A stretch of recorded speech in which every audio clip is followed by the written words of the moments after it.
नीरज का जन्म एक छोटे से गांव में हुआ था, जहां की मिट्टी की खुशबू और हरियाली उसकी जिंदगी का हिस्सा थी। गांव के लोग उसे बहुत प्यार करते थे, क्योंकि वह हमेशा सबकी मदद करने के लिए तैयार रहता था।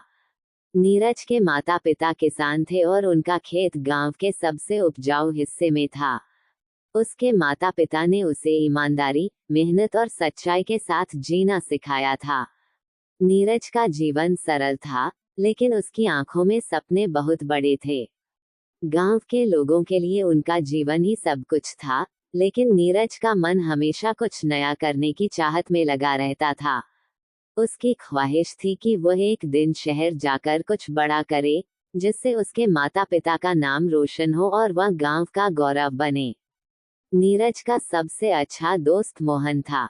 दोनों बचपन से साथ थे और उनकी दोस्ती इतनी गहरी थी कि कोई भी उनके बीच दरार नहीं डाल सकता था।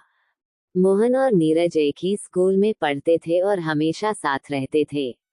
जहां नीरज का सपना शहर की चकाचौंध को देखना था, वहीं मोहन अपने गांव की शांति और सादगी से संतुष्ट था। मोहन को अपने खेतों से बहुत लगाव था और वह अपने माता पिता के साथ खेतों में काम करना पसंद करता था। एक दिन गांव में खबर आई कि शहर में एक बड़ी कंपनी में नौकरी के लिए अवसर खुला है। ये सुनकर नीरज के दिल में उत्साह का तूफान उमड़ आया। उसे लगा कि यह वही मौका है जिसका वह लंबे समय से इंतजार कर रहा था। नीरज ने तुरंत मोहन से मिलने का फैसला किया और उससे अपने दिल की बात कह दी। मोहन, ये मौका हमारे लिए है। चल, शहर चलते हैं। वहाँ की दुनिया देखेंगे, कुछ नया सीखेंगे और अपने सपनों को पूरा करेंगे, नीरज ने उत्साह से कहा। मोहन ने मुस्कुराते हुए कहा, नीरज, तू जा, तेरे सपने बड़े हैं। पर मुझे यहाँ गांव में ही अच्छा लगता है। मेरा परिवार, मेरी जमीन, यही मेरी दुनिया है।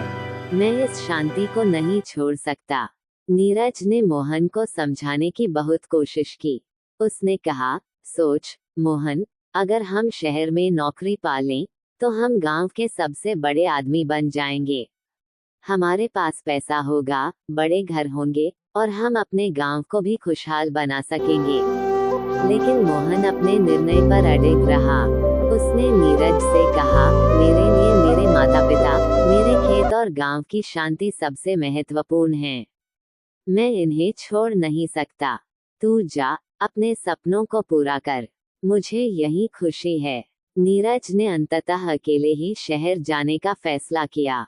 उसने अपनी माँ और पिता से विदा लेकर शहर की ओर निकल पड़ा, लेकिन मोहन की दोस्ती का एहसास उसे हर कदम पर होता रहा।